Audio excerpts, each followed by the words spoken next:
right, let me share some homeless thoughts on the like police performing duties on private property without like a complaint or request.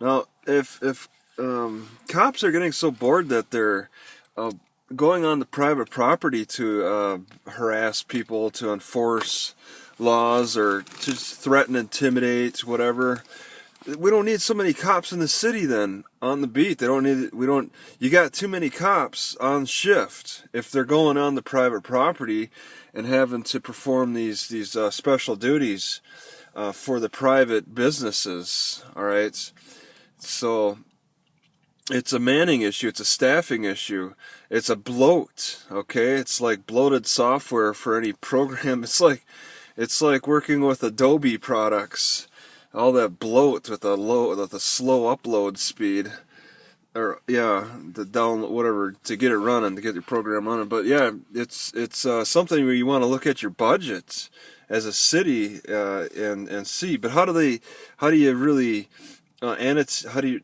like analyze that? How do you know when when you got too much bloat in the police force when they're going around enforcing private property law, or not really even private property, just going on to private property, and if they see somebody out of the ordinary, threatening them with trespassing issues and stuff. How do you measure that? How do you effectively measure that? Okay. There's yeah, it's something you look at the budget and maybe make it a complaint based thing. I don't know, but yeah, I just it really seems like, if the cops, are not busy enough on the public areas, the streets, making sure the streets are clear, that the public buildings are safe. They're passing on the streets. They're passing by these private businesses, and I'm not saying they can't go on the private businesses or private properties and stuff to check them out further, especially if it's a big parking lot and whatnot. But to really spend that extra time to go out of their way and interact with the people on the private business, after hours and whatnot.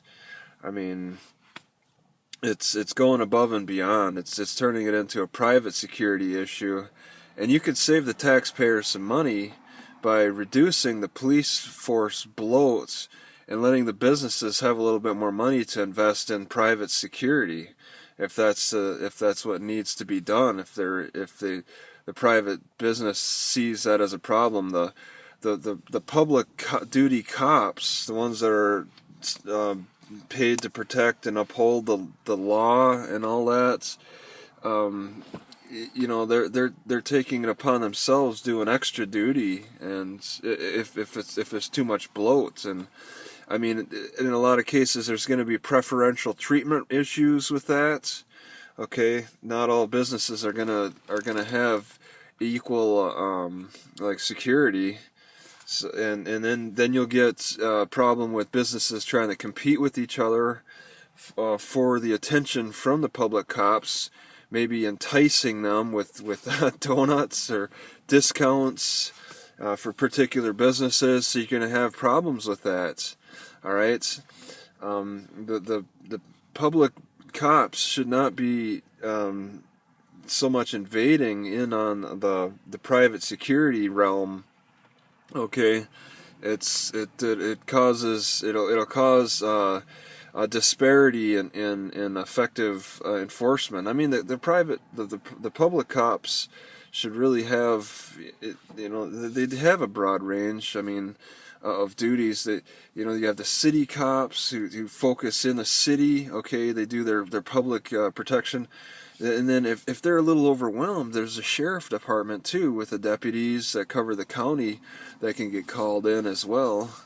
And then you can go up from there, maybe state police if it gets really out of hand. whatever happens, if it's really bad, call in the National Guard. I mean, but we don't need so much bloat within a city where they're running around enforcing these private property rules. It's it's something that shouldn't, yeah, be overlapped too much, in my opinion, as a homeless person.